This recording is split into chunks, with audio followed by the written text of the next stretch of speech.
Et si ce qui est censé vous garder jeune accélérait en réalité votre processus de vieillissement? Marie marchait 8 km chaque jour depuis 3 ans, persuadée de faire le maximum pour sa santé. Mais quand elle a commencé à souffrir de fatigue constante et de douleurs articulaires, son médecin lui a révélé une vérité bouleversante qui a changé tout ce qu'elle pensait savoir sur le fait de rester en bonne santé après 70 ans.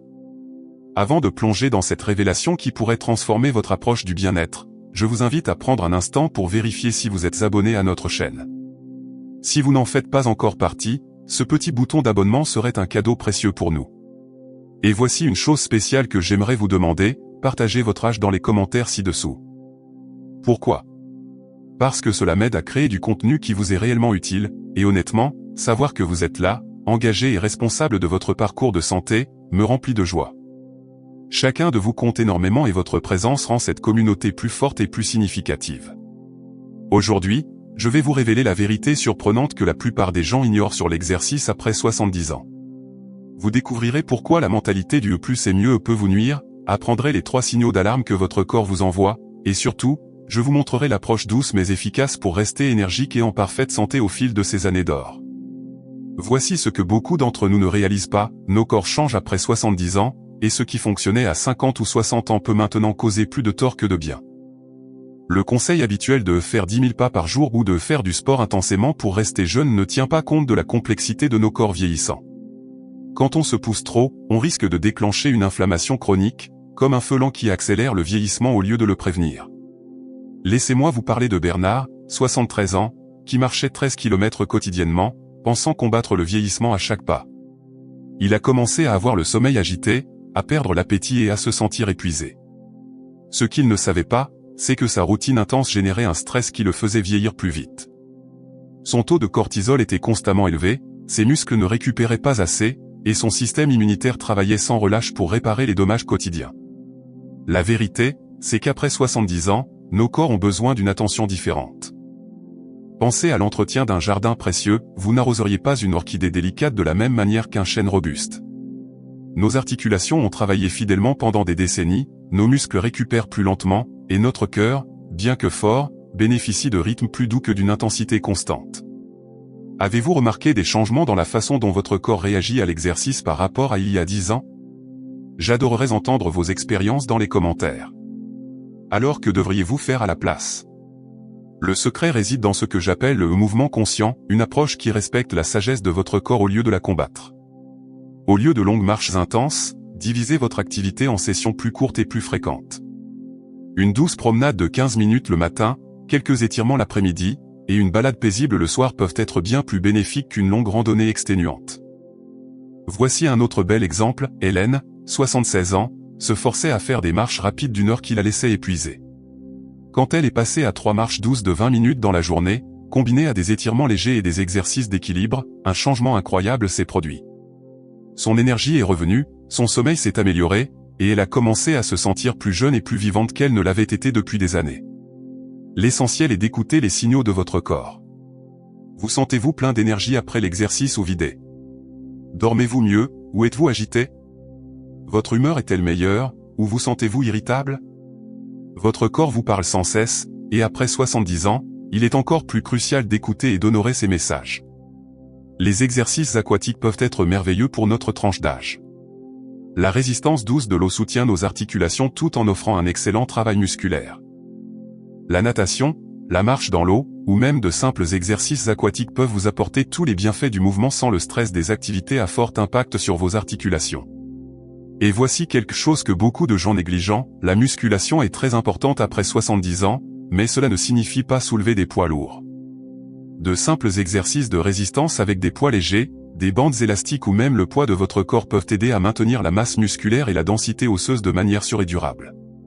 Laissez-moi vous raconter l'histoire de Paul, 78 ans, qui était convaincu que si un peu de sport était bon, plus serait forcément mieux.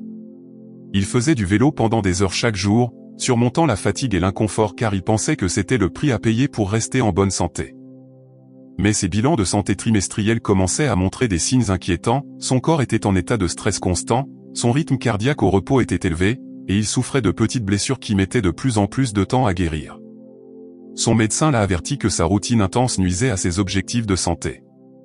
Quand Paul est passé à des activités plus courtes et variées, certains jours une balade à vélo douce, d'autres du yoga, de la natation ou simplement une marche consciente, et en incluant toujours des jours de repos complet, sa transformation a été remarquable.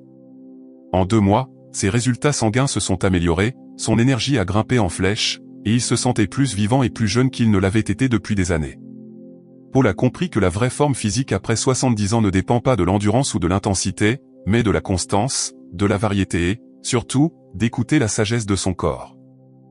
Je voudrais faire une pause ici pour me connecter personnellement à chacun de vous. Si ces informations vous sont utiles, pourriez-vous mettre un j'aime à cette vidéo? Cela aide d'autres personnes qui pourraient en avoir besoin à la trouver. Et s'il vous plaît, ne gardez pas ce savoir pour vous ou partagez cette vidéo avec quelqu'un qui pourrait bénéficier de cette approche plus douce pour rester en bonne santé. Vos interactions, que ce soit par des j'aime, des commentaires ou des partages, nous permettent de toucher plus de gens qui ont besoin d'entendre qu'il existe une manière plus bienveillante de prendre soin de soi. Surtout, j'adorerais lire vos réflexions dans les commentaires, vos expériences et questions enrichissent la communauté. La beauté du vieillissement gracieux, c'est que cela ne consiste pas à se battre contre son corps ou à traverser la douleur, il s'agit de travailler avec le magnifique vaisseau qui vous a porté pendant des décennies. Votre corps a gagné le droit d'être traité avec douceur et respect. Les exercices d'équilibre deviennent cruciaux avec l'âge, pas seulement pour prévenir les chutes, mais aussi pour maintenir cette démarche sûre et élégante. De simples actions comme se tenir sur une jambe en se brossant les dents, ou pratiquer des poses de yoga douces, peuvent améliorer considérablement votre stabilité et votre confiance. Le travail de la souplesse est un autre cadeau que vous pouvez vous faire. En vieillissant, nos muscles et tissus conjonctifs deviennent naturellement moins flexibles, mais des étirements doux peuvent aider à maintenir l'amplitude des mouvements et à réduire la raideur. Pensez aux étirements comme à une conversation affectueuse avec votre corps, lui demandant à chaque groupe musculaire de s'allonger doucement et de relâcher les tensions. Quel genre de mouvement vous apporte le plus de joie? Avez-vous remarqué des activités qui vous font vous sentir plus vivant et énergique? Je suis sincèrement curieux de vos expériences et j'aimerais que vous les partagiez dans les commentaires. Le repos et la récupération sont tout aussi importants que l'activité elle-même. Votre corps fait son travail de réparation pendant les périodes de repos, et après 70 ans, ce processus prend un peu plus de temps. Ce n'est pas un signe de faiblesse, c'est de la sagesse. Respecter votre besoin de repos est en fait l'une des choses les plus puissantes que vous puissiez faire pour votre santé. Une bonne récupération inclut un sommeil suffisant, une bonne hydratation, une alimentation nourrissante, et bien sûr, prendre des jours de repos complets quand votre corps en a besoin. Certains jours, le plus bénéfique que vous puissiez faire est de vous étirer doucement et de respirer profondément plutôt que de faire de l'exercice formel. La connexion corps-esprit devient encore plus profonde avec l'âge. Des activités qui combinent un mouvement doux et une implication mentale comme le tai chi, le yoga doux, ou même la marche consciente où vous vous concentrez sur votre environnement peuvent procurer des bienfaits qui vont bien au-delà de la forme physique. Ces pratiques aident à réduire le stress, améliorent l'humeur et créent une sensation de paix et de bien-être qui irradie dans tous les aspects de votre vie. Pensez chaque fois que vous choisissez un mouvement doux et conscient plutôt qu'un exercice intense, vous ne renoncez pas, vous choisissez la sagesse plutôt que l'ego, la durabilité plutôt que le court terme, et la compassion envers vous-même plutôt que la punition.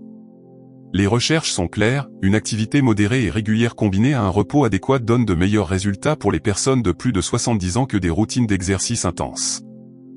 Votre santé cardiaque, votre densité osseuse, votre force musculaire, votre équilibre et même votre fonction cognitive bénéficient davantage de cette approche plus douce que de pousser votre corps au-delà de ses limites. Alors que nous naviguons ensemble dans ces années d'or, souvenez-vous que la véritable vitalité ne dépend pas de la distance ou de la vitesse à laquelle vous marchez, elle dépend de la sensation de vie et d'énergie que vous ressentez au quotidien. C'est se réveiller frais et dispo, se déplacer avec aisance, et se coucher en se sentant satisfait plutôt qu'épuisé. Votre corps est votre fidèle compagnon depuis 70 ans ou plus. Il vous a porté à travers d'innombrables expériences, s'est adapté aux défis et vous a servi avec une résilience remarquable. C'est le moment de lui rendre cette fidélité avec douceur, respect et le genre de soin qui honore tout ce qu'il a fait pour vous. Il ne s'agit pas de limitation, mais de libération de la pression de prouver quoi que ce soit à qui que ce soit, y compris à vous-même. La vraie force après 70 ans ne réside pas dans ce que vous pouvez endurer, mais dans la sagesse avec laquelle vous pouvez écouter et prendre soin de la personne remarquable que vous êtes devenue. Merci beaucoup d'avoir passé ce temps avec moi aujourd'hui. Votre attention et votre confiance comptent plus que vous ne le pensez. Je suis curieux, quel petit changement pourriez-vous faire pour montrer plus de bienveillance à votre corps cette semaine? Que ce soit en ajoutant un jour de repos, en essayant une forme de mouvement plus douce ou simplement en prêtant plus attention à la façon dont l'exercice vous fait sentir, j'adorerais que vous le partagiez dans les commentaires. Si ce message a trouvé un écho en vous, n'hésitez pas à mettre un j'aime et à vous abonner pour plus de contenu qui respecte et soutient votre parcours. Et si vous connaissez quelqu'un qui pourrait bénéficier de cette perspective plus douce sur la santé, partager cette vidéo pourrait être un beau cadeau pour eux. N'oubliez pas, votre sagesse est votre super pouvoir.